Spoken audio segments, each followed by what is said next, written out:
السلام علیکم معزز مہمان. آج میں ایک ایسے موضوع پر بات کرنا چاہتا ہوں جو نہ صرف مال کو پاک کرتا ہے بلکہ ہمارے دلوں کو بھی زندہ کرتا ہے، اور وہ ہے زکوٰۃ اور نفلی صدقات.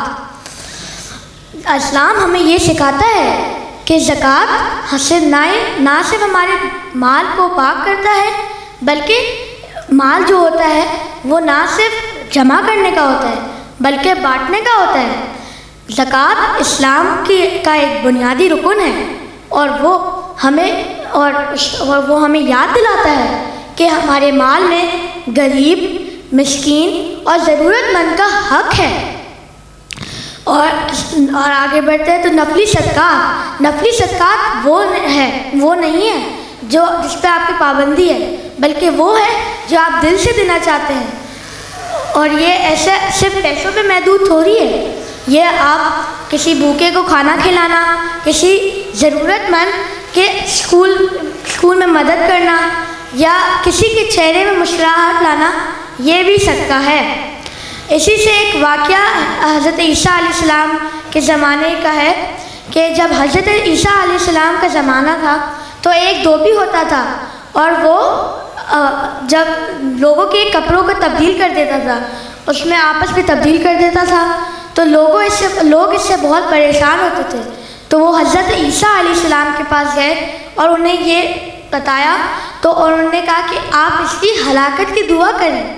تو حضرت عیسیٰ جب دھوبی گھر سے نکل رہا تھا کام پہ جانے کے لیے، تو اس کے پاس 3 روٹیاں تھیں، اور وہ 3 روٹیاں تو ایک ساحل اس کے پاس آیا اور اس نے ایک روٹی اسے دے دی. تو ساحل نے دعا کی کہ اللہ تعالیٰ تمہیں آسمانی آفتوں سے بچائے.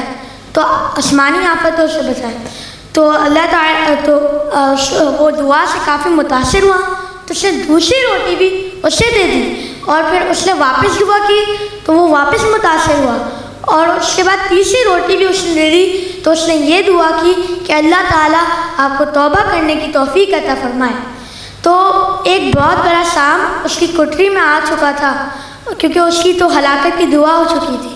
تو جب اس نے کپڑے ڈالنے کے لیے ہاتھ اس کے اندر ڈالا تو فرشتے نے ایک لوہے کی لگام سام پہ ڈال دی، تو اور اس نے صحیح سلامت کپڑے نکال لیے. تو جب لوگوں کو پتہ چلا تو وہ حضرت عیسیٰ علیہ السلام کے پاس گئے اور عرض کی، اے اللہ کے نبی، آپ نے تو ہلاکت کی دعا کی تھی، اور آپ نبی ہیں تو آپ کی دعا تو قبول ہونی چاہیے. تو ان نے دھوبی کو اپنے پاس بلایا اور پوچھا کہ تم نے ایسی کیا بھلائی کی تھی کہ جس سے تم قتل سے بچ گئے؟ تو اس نے بتایا کہ میں نے کسی ضرورت مند کو روٹیاں دی تھی اور اس نے میرے لیے دعائیں کی تھی.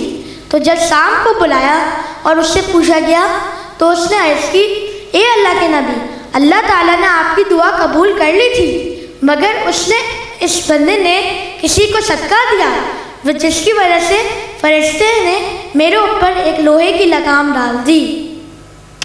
تو جب یہ بات سب سن رہے تھے اور دھوبی بھی سن رہا تھا، تو اس کو احساس ہوا کہ میں کتنا گنہگار ہوں، میں نے کتنے لوگوں کو تکلیف پہنچائی ہے. پھر اس نے سچے دل سے توبہ کی، اور کیونکہ ویسے ہی اس کی توبہ کی دعا ہوئی تھی.